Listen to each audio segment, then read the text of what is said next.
We spend most of our lives in places we've never actually been.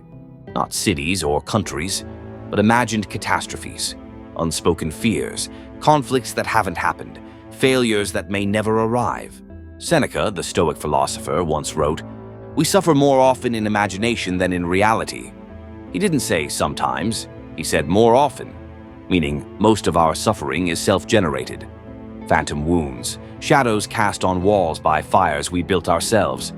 We are the jailer and the prisoner, crafting bars from what-ifs and painting the walls with memories we can't change.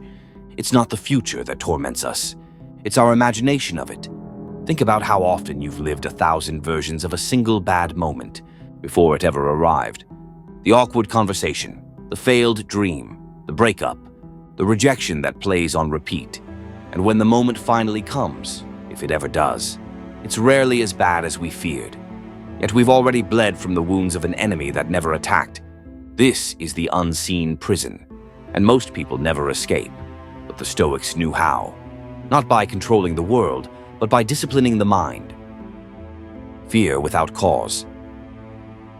Imagine standing on a battlefield, sword drawn, armor on, heart pounding, but there's no war, no army, just silence. That's what anxiety often is. A fight against nothing. Fear is natural, but when it becomes chronic, when it builds scenarios and then punishes you for them, it's no longer fear, it's fiction.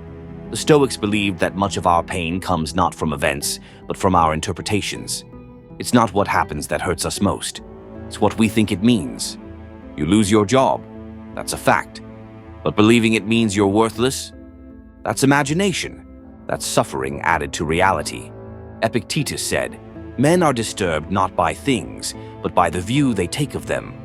If your mind is undisciplined, it will exaggerate, distort, and dramatize. The Stoic mind trains itself to pause, to ask, is this real, or is this just my projection? Because fear without cause is a thief, and it steals your peace before reality even knocks. So the question becomes, how do we reclaim that peace?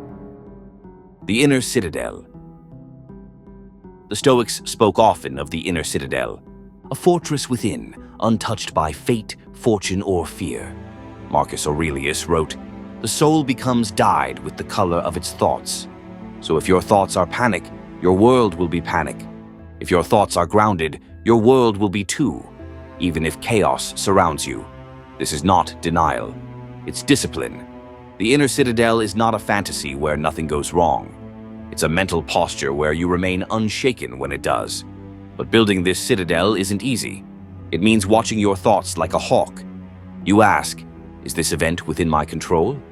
If not, why suffer twice, once in thought, once in life? The Stoics trained their minds to separate facts from fears. Pain is real, but so is peace when you learn to choose it. You are not your fears, you are the architect of your response to them. And every fear faced, every imagined doom that doesn't arrive, strengthens your walls. Reality is kinder than imagination. Reality, for all its harshness, is often gentler than we expect. Think back. How many times have you feared something for days, only to laugh afterward at how small it really was? The Stoics would say, that laughter, that's the sound of waking from illusion. Marcus Aurelius wrote, "If you are distressed by anything external, the pain is not due to the thing itself, but to your estimate of it, and this you have the power to revoke." Your imagination loves theater. It builds tragedies. But reality is often just a lesson, a bump, a nudge. This doesn't mean reality is always easy, but it means your imagination is a poor compass for truth. When you meet the real moment, not the fantasy, you find clarity. You realize you were always stronger than the storm you thought would drown you.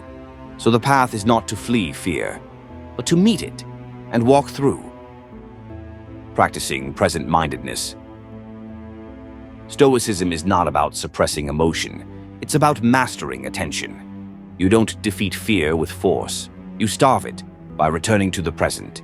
Here, now, this breath, this step. Seneca urged his students to ask, what is there in this moment that I cannot handle? Most of the time, the answer is nothing.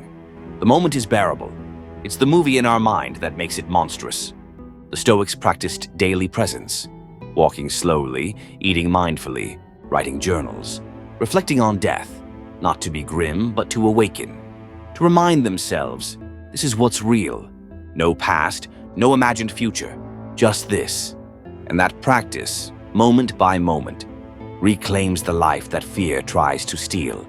Because when you fully return to the present, fear loses its teeth. The final lesson, choose the better thought. There is one final teaching the Stoics held close. Between what happens and what we feel, there is a space, a small, sacred space. And in that space, you get to choose. You get to choose how you interpret, how you respond, how you carry it. You don't need to believe every thought. You don't need to suffer every imagination. You can observe them, then let them pass. This is the most radical Stoic act, to choose the better thought. When fear says, you won't survive this, you respond, I already have. When the mind says, this will destroy you, you respond, let it come, I remain.